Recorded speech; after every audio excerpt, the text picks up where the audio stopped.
आज हम 10th class की फिज़िक्स की चैप्टर नंबर 1 के बारे में पढ़ेंगे। आज हमने ये टॉपिक पढ़ना है specific heat capacity of solids, यानी हम सॉलिड्स के बारे में पढ़ेंगे। ठोस अज़ाम की मखसूस हरारती गुंजाइश।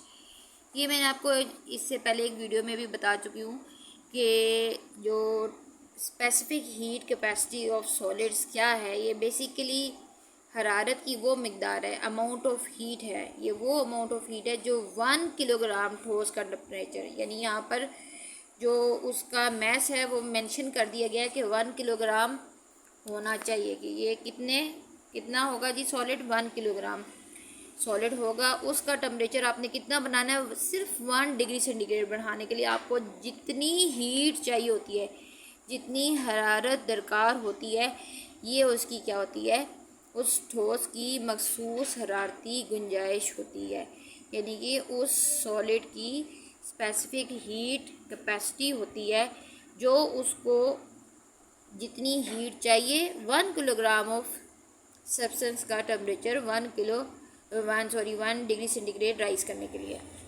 अच्छा, कुछ मटेरियल्स ऐसे होते हैं जिनकी यह मखसूस हरारती गुंजाइश ज़्यादा होती है, यानी कि स्पेसिफिक हीट कैपेसिटी ज़्यादा होती है।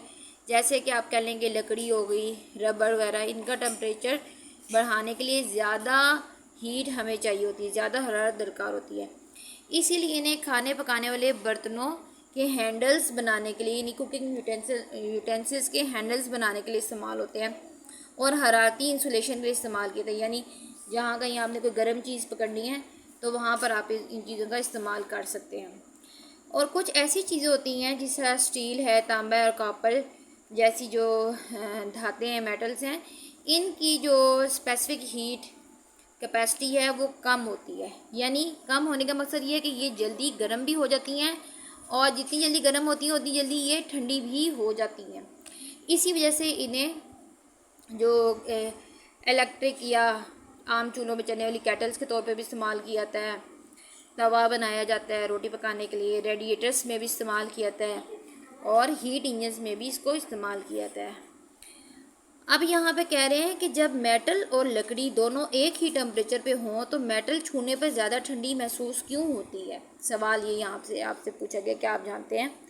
तो यहाँ पर ये जवाब दे रहे हैं कि मेटल एक कंडक्टर है जबकि लकड़ी एक इंसुलेटर है। कंडक्टर वो होता है जिसमें आपके पास फ्री इलेक्ट्रॉन होते हैं और लकड़ी इंसुलेटर है, यानी कि उसमें आपके पास फ्री इलेक्ट्रॉन्स नहीं होते। ये तो आपको पता है कंडक्टर और इंसुलेटर क्या होते हैं। जब हम मेटल को छूते हैं तो होता क्या है कि जब हम उसको टच करते हैं तो वो हमारे हाथ की हरारत जो है, हमारे हाथ की गर्मी को तेज़ी से अपने अंदर एब्जॉर्ब कर लेती है।